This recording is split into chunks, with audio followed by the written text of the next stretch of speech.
We've got action, folks. Hey, folks, I'm Rob McNamara. I'm the golf professional here at Farmington Country Club, and I'd like to introduce Scott Adland, our Director of Instruction. And we're going to talk to you today. Honestly, we're just going to go a little unfiltered, unscripted, and uncensored. So there's no telling what we're going to talk about. We're going to talk about golf. Hopefully we'll entertain you, educate you, maybe help you with your golf swing, make you enjoy golf a little bit better in these difficult times. So it's certainly been an interesting time. For me personally, I'm going to hit some shots and just kind of talk about what I've been doing with my golf game, which is zero, because coronavirus has been beating me like a drum. So I haven't played golf since way back in early March. I played a couple of rounds in early March. It's been that long, really, until about 30 minutes ago I started warming up. So, Scott, what do you think?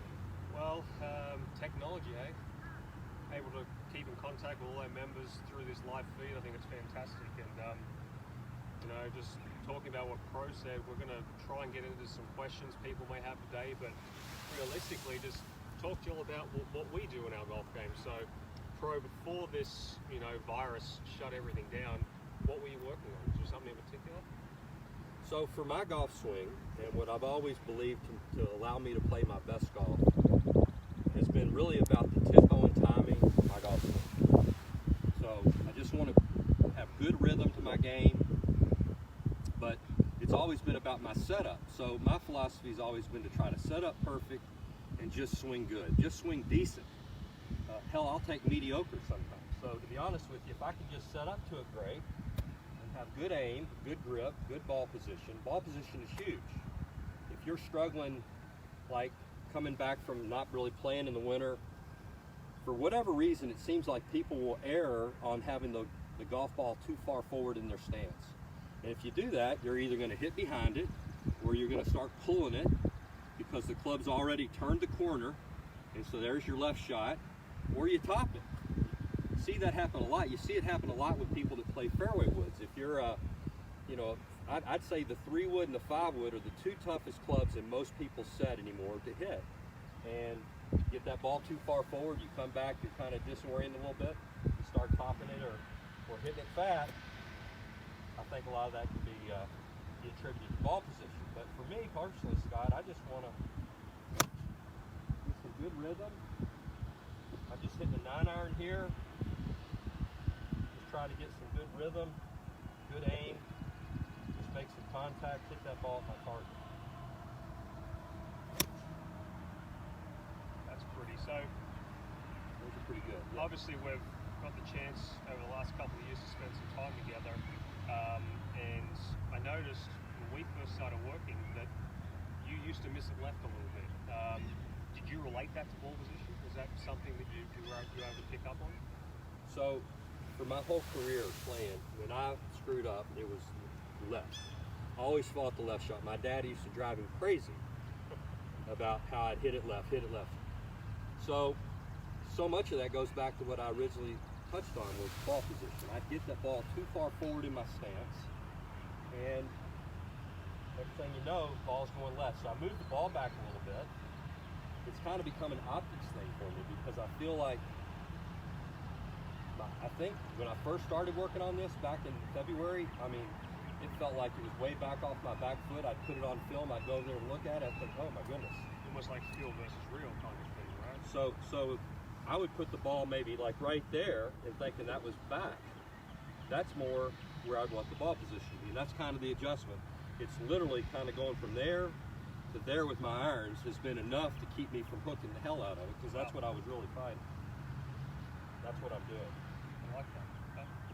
Okay, so from an aiming point of view, I've always aimed to the right of my target a little bit. So I've got two clubs down here. We're going over top of this barber pole here, and basically I just want to get the ball position kind of about in the middle of my feet. Okay. Does that look pretty good? That looks good to me. You found that's helped eliminate left. That helped a lot. Okay, perfect. That helped a lot.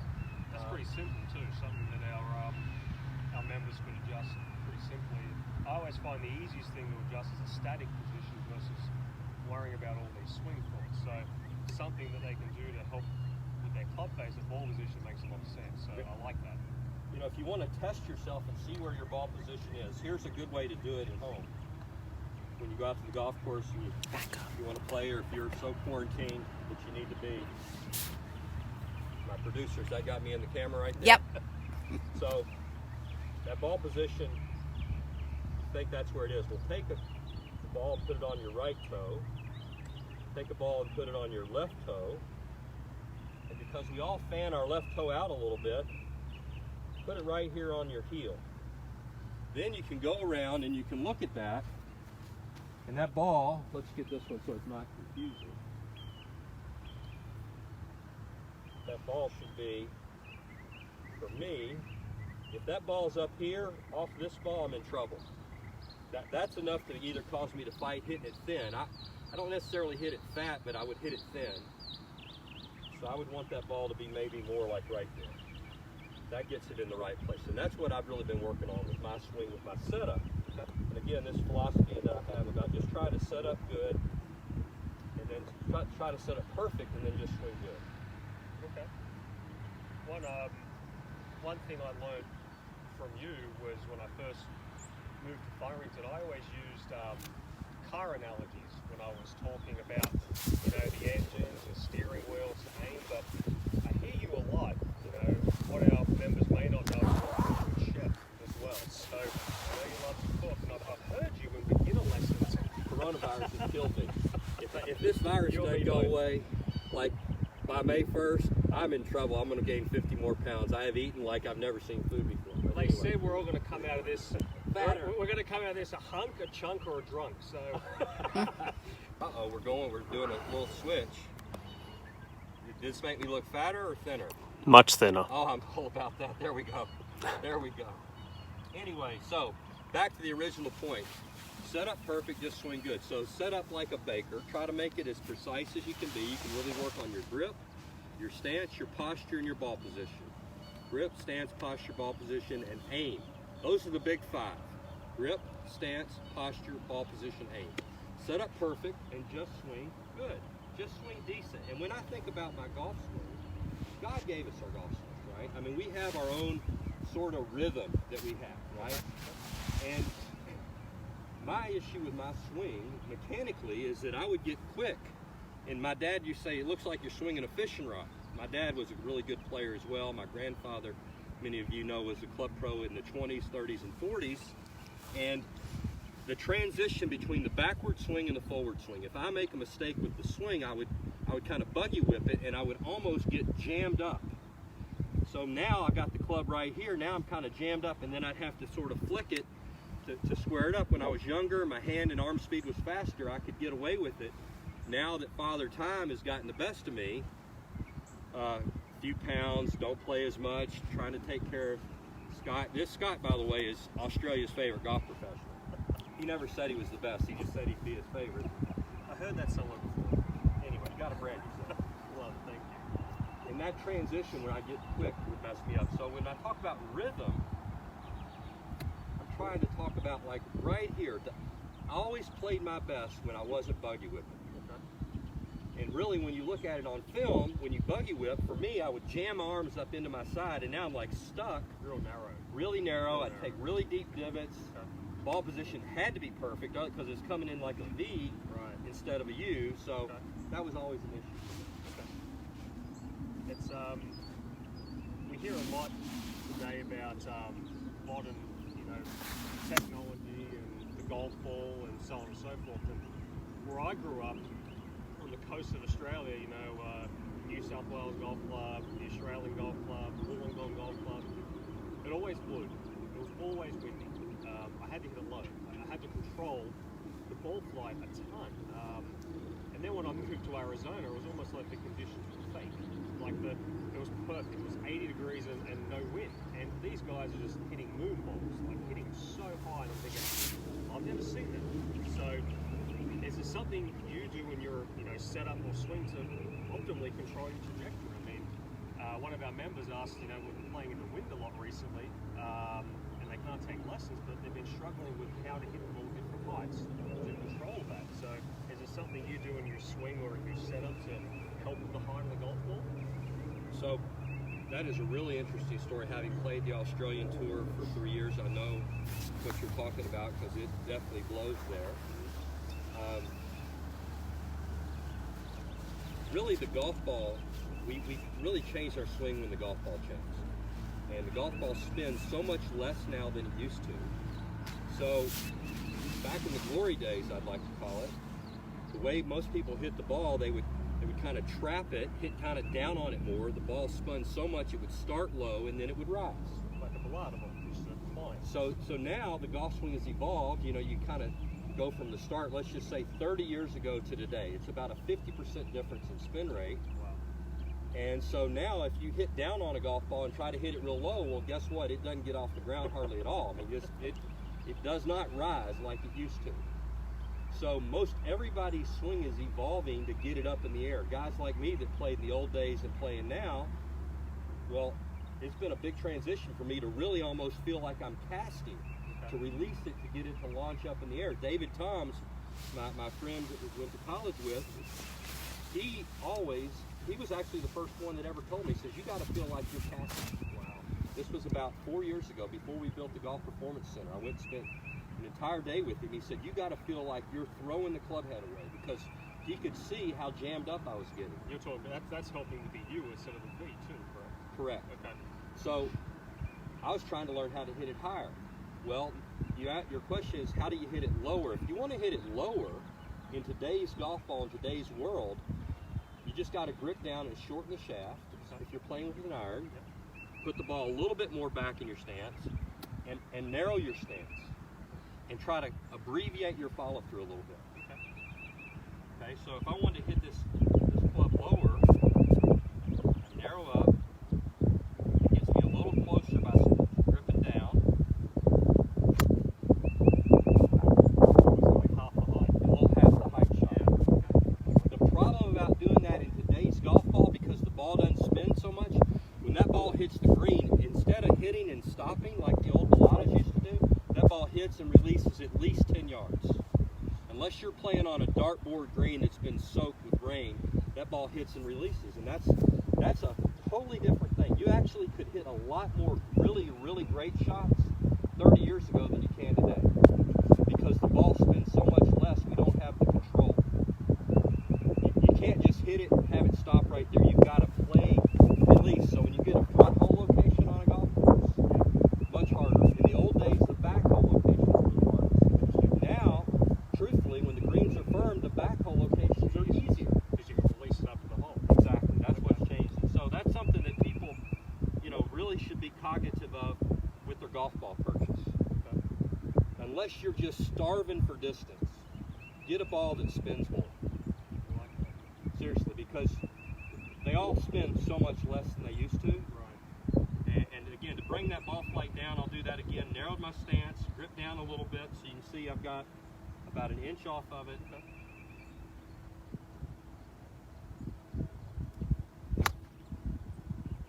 That's the Aussie trench That's right the there. Aussie. That's the Aussie trench. I Scooted up should there. have gone to the British Open. I played in the wrong Open. So, if you had that front flag and you had to hit it higher, would you just go the opposite? Would you move the ball forward more? Or what would you do to, okay, I've got a front flag on number 7 here at Farmington. I need to flight it and hit it and stop it in there. What would you do if you had that particular golf shot? I don't jockey around with my ball position like moving it more forward. Okay. I've already got a propensity, as we talked about, to have it too far forward anyway. That's honestly this long-term trend that I am working on, to try not to get stuck, where on the downswing, when I get quick and I kind of down-cock too much, and instead of, people always talked about lag, like Right. you need lag. Well, guess what?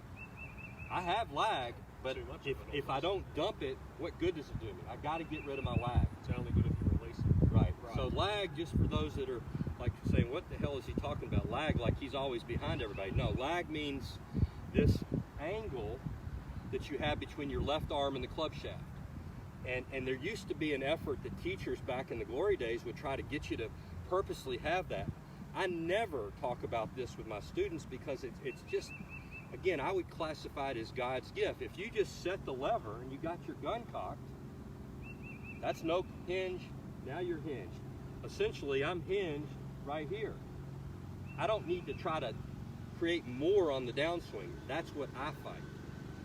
Now, if you're one of these people that comes over it and you cast that way, well, then you got some issues. We can spend some time on that.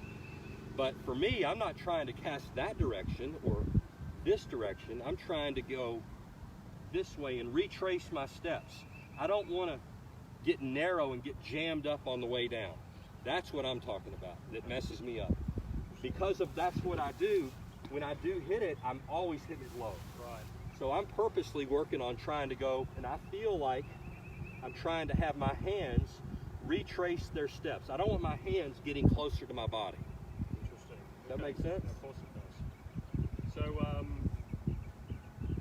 knowing a little bit about your golf game and having the chance to, as I said earlier, work with you a little bit, one thing that I noticed is that with the driver in your bag here, you locked it up. Was that the same theory? When you hit the driver? Sure. Was that code for let's go to the driver? Let's pound a few drivers. Pounding a few of the Callaway Maverick awesome driver. So is that the reasoning too? Because the ball doesn't spin like it used to, you need to launch the thing up in the air. Is that why you locked it up your driver a little bit there? This is why you got to get custom fit for a driver anyway. Okay. You might be able to get away with it on an iron where you could grab a set of clubs off the rack. You might get lucky if you're kind of average height and everything that you can kind of get in the middle on this thing. Right. Everyone talks about standard. There's really no standard, is there? I mean, this driver is 9 degrees, but Scott has jockeyed it up where you can. These are all adjustable clubs now. We've moved it to +2, which makes it 11 degrees aloft. Well, 11 degrees, going from 9 to 11 was huge for how much higher I could hit it. Right. But again, the same thing. When I get up to the top, I'm not trying to downcock this thing. I'm trying to really rip it.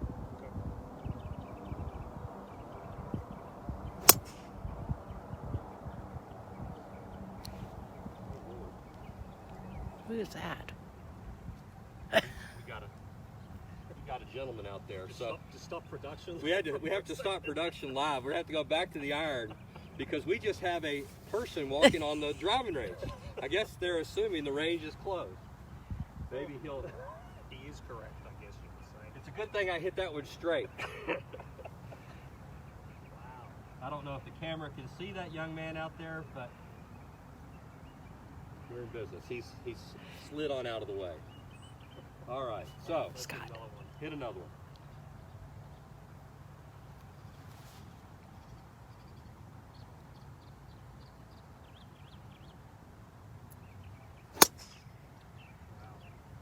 See, that's a lot higher than it was. Much higher. And it's funny that I'm not fighting the left shot anymore. no, and another thing too I noticed is that we talked a little bit about trajectory and wind shots. I've noticed this when I watch the guys on tour and they have that Pro Tracer now. The ball's not curving.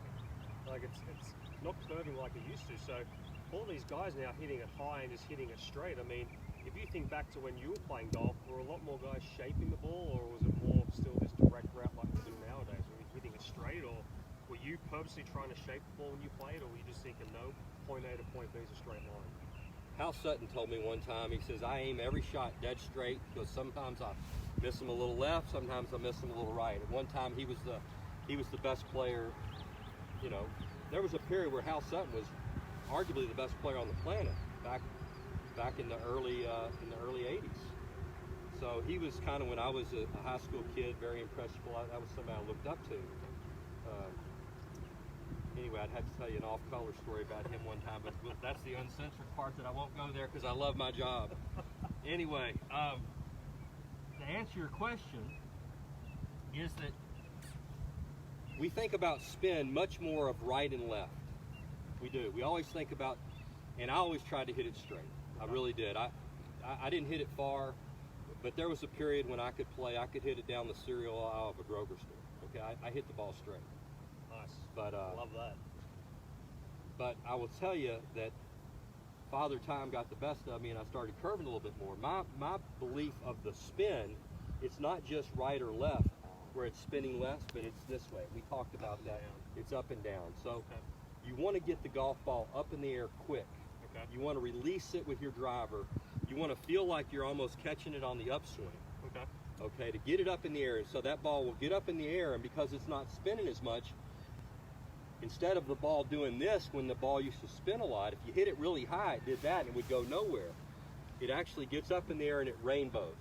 Right. And that rainbowing, it just keeps going. Okay. So that's what I am trying to do. Okay. So I'll try to catch one up on the upswing and see if I can really launch this thing.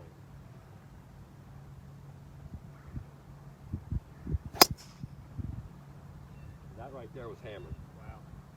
That was hammered. I don't think I've seen you hit it that high. I like that. Well, I mean, I think you gave me a great lesson. I hope that I don't have to pay for that. No, that's FOC free of charge right there. It wasn't a lesson, it was just a little tuning, just a little tip right there. You know, a lot of times people take lessons, they're worried that they're going to take a lesson and the pro is going to like reinvent their golf swing.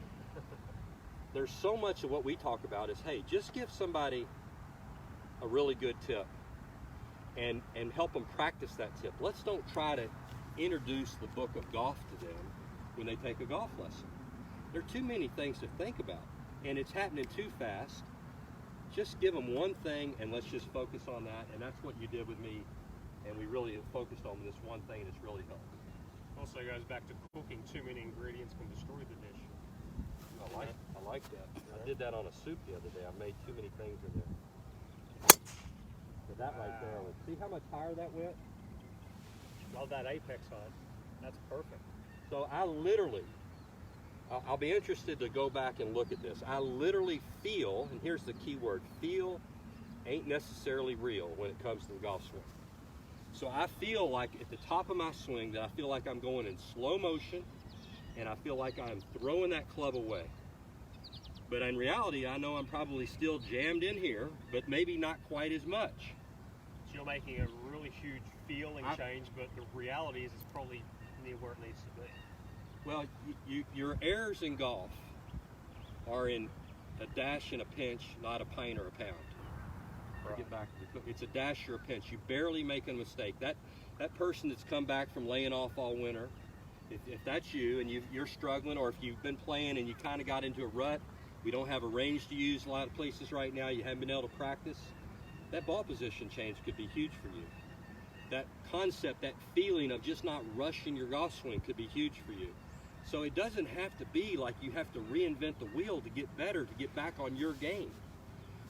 The key other thing I want to emphasize, when you go to the golf course and you walk by and you see somebody else, or you play with somebody and they're really good and they're hitting it really good and you're seeing them on their best day, don't compare yourself to them, because you will always overestimate them and you'll underestimate yourself.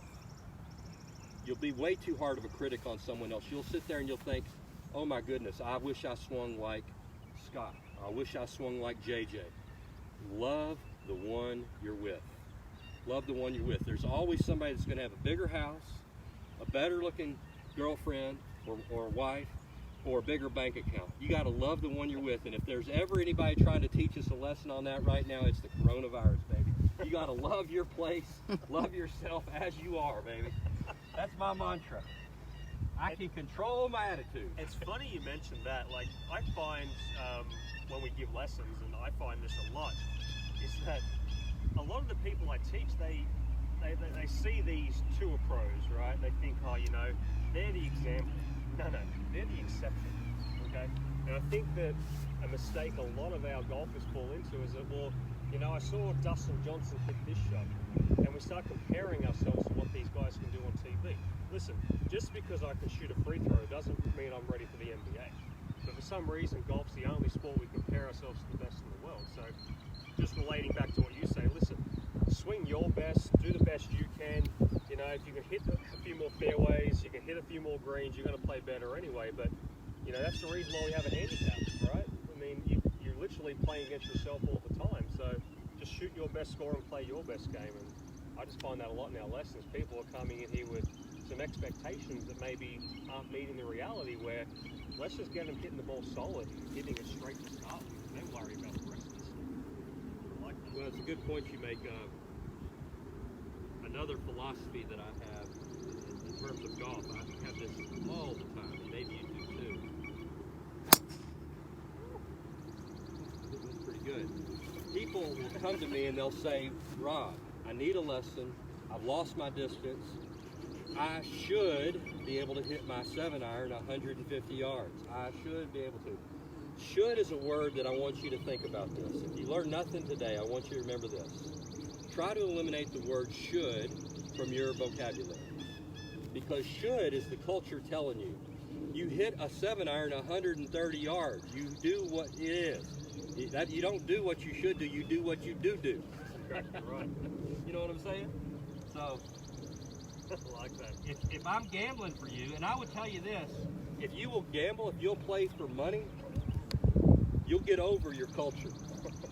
You either be broke, or you're going to learn to start hitting it with, you're going to hit your 5-iron from 150 yards. Whatever. You understand what I mean? Just get the ball in the hole.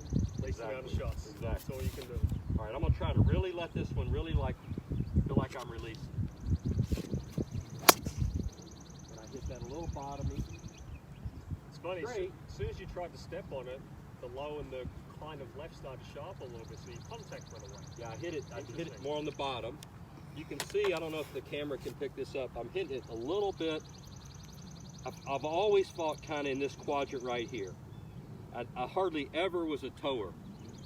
Maybe when I had wood, I might have hit it on the toe, but I've always sort of favored it. And I guess the bulge and roll of the golf club kind of keeps the gear effect of keeping me in play. But if I mess up, I'm a little skinny mini. I wish I was a skinny mini. Amen. Wish I was too. And if I could hit it straight, I mean, I spun it a lot. The ball didn't go as far. I will tell you this, contact. Yeah. Contact. You want to hit it further? Hit it in the kisser. You're an 1/8 of an inch. What we learned from TrackMan, we have a great TrackMan facility. If you're not here at Farmington with us all the time, or you hadn't been around in a while, we've got an awesome place to work on your game. That building down there is awesome. It's taught us a lot, hasn't it? It really has. Yeah. When you're an 1/8 of an inch off the center of the club face, or a 1/4 of an inch, that's 20 yards. Easy. Easy. Drop a lot of balls there. It's amazing the difference. Hitting that ball in the kisser, right in the sweet spot, it makes a huge difference. So just get in contact where you hit it in the center. I'm going to hit this a little bit more towards the toe this time. Oh yeah. There you go. That was hammered. Hammer time. You should go tee it up, bro. Hammer time. Enough of that club. I got that straight ball figured out. Producer, we got any questions that you want to fire at us? JJ just chimed in and said good advice. I think that was back when you were talking about expectations for yourself. Gotcha, yeah. Just manage your expectations, you know. Always try and make your reality better. You make your reality better each and every single day, you'll play better golf. It's, you know, and as Pro said, like if we went back 20 years ago when you were playing, you'd probably be still playing some tournaments and stuff like that, but you know, the game changes, we change, and it's just, I got injured and I couldn't play golf as well as I used to anymore, so I literally fell into teaching, and that's the one thing I really find with a lot of lessons I give, is just that, you know, I used to do this, and people always tell you about their 10 out of 10 shot. Well, that's fine, you may hit that one every 10 7-iron. Well, what does your average do? Because you know how far your average goes all the time, it's much easier to play golf. It's so much easier, and you know, I understand, you know, you straight away, you said, oh, I hammered that one, I went further. Yeah, well, what happens when you miss it? Well, I missed it a little low and a little left. Well, is that manageable? Can you still hit fairways? Of course you can if you manage your game right. You know, it's just knowing what you do all the time. It's easy to play if you can eliminate one side of the golf course. I will say this, one little tip that I want to make sure everybody knows. I want to back on the food thing. Yep. So here's my last food deal. I know I've been kind of So what's for dinner tonight? I'm making tacos for my kids tonight. There you go. Yeah, there you go. They like tacos. They'll come over for tacos. Oh, yeah. That's good. So here's the deal. In your recipe, think of it like this. We've been to Cincinnati. You've had Cincinnati chili before. It's kind of got that cinnamon. You've been to the Tex-Mex, a little fiery, spicy. Some places have more of a tomatoey chili. Lots of recipes out there. A lot of places selling chili and making money. Let's hope that we can get back to eating chili in restaurants one day soon. Okay, everybody's got their own recipe. You got to love your recipe with your golf swing, okay? and you have your own recipe. Now here are the two key components that affect accuracy.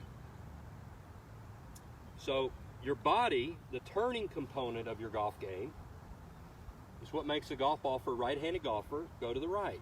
If you're a lefty out there, just reverse it. So the body turning is what makes the ball go right. The swinging is what makes the ball go left.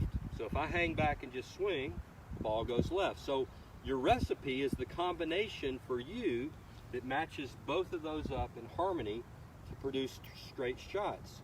So you've kind of got to find your recipe and get perfect with it.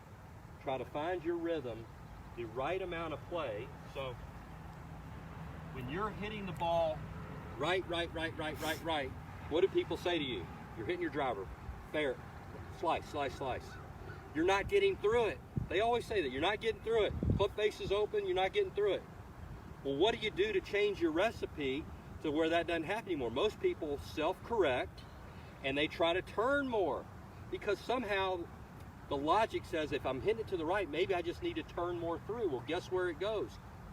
More to the right. It's actually swing more. And if you're hooking, the ball's going left, turn more, not swing more. That's my deal for something to think about, okay? So if you're saying that someone's going right, you're saying, hey, speed up your arms a little bit more and blend the recipe together. Like that time I was late. My body just doesn't have as far to travel. The hand's got to go from here to here, and the club has got to go all the way from here, all the way back. It's got much more distance. I would say that club covers 15 feet. My chest covers that much. My shoulder, right? Hardly any. Right. So that's where you get in trouble. Your body is usually ahead of your hands and arms.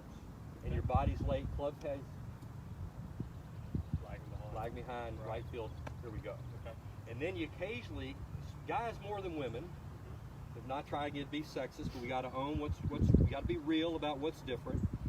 Men usually have more forearm and hand strength. They can be ahead with the body and they can flip it over, especially a really strong guy can flip it over and hook the daylights out of one. Yep.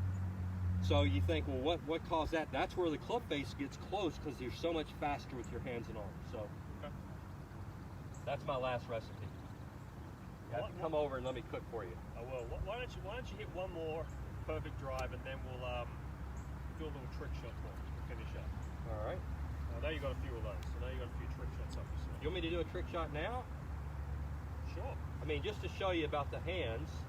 So, you know, I was telling you about this great Callaway Maverick. So let's just check out. Let me just show you how great this club is.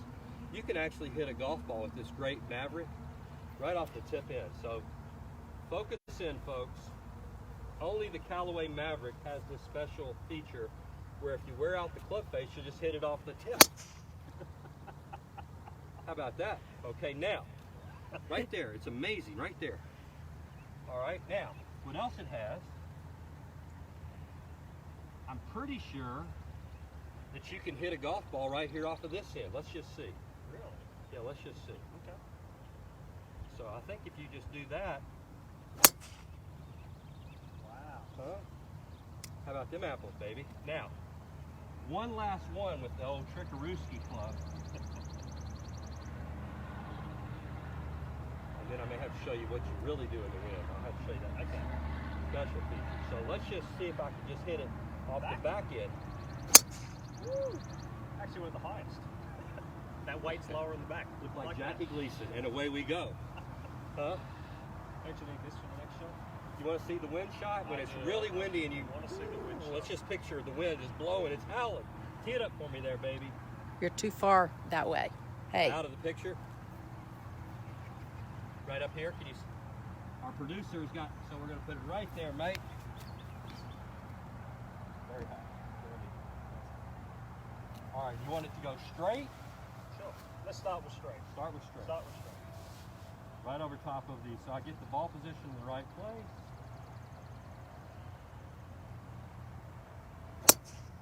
Wow. So if I want to get my hands and arms going faster, this is actually a really good drill to do. I mean, it's all fun and we're having a good time. You can have a good time and make progress with your work. Come to America's Favorite Golf Shop and you'll see evidence of that every day, because my staff, our team, we come to work, we go to fun. We have a hell of a good time. We do. So you can have fun right here while you're working. You're trying to get if your body is always out in front and you're slicing, set up a towel, tee the ball up, and learn to let your hands and arms go faster. Change your recipe a little bit. Your body gets ahead. This way your body can't move. You have to hit it with your hands and arms. That dog will hunt. That's about 2 bills down the middle of the fairway. That's impressive. One more? One more. Any special shots, Lisa? We're good. We're good. Our producer has us good. All right, last one. We're going to let this one, we're going to hook this a little bit more. I'm going to hook this and let it really release. Arms are too fast. 4 wet letters. Yeah. There you have it, folks. Poetry in motion. We'll just do this one as well. There we go. Social distancing. Guys, tune in this Friday at 1 o'clock. We're going to be bringing you some short game specials. We've had a lot of requests for bunker play. We'll be covering that as well as some pitch shots. The famous 40-yard pitch shot. We've had the request from Dr. Record on that today, so we'll get started with that on Friday. Stay safe. We'll see everyone at 1 o'clock on Friday. Take care. Thank you. Thanks for coming out. Hope y'all enjoyed the show. Hope you don't fire me.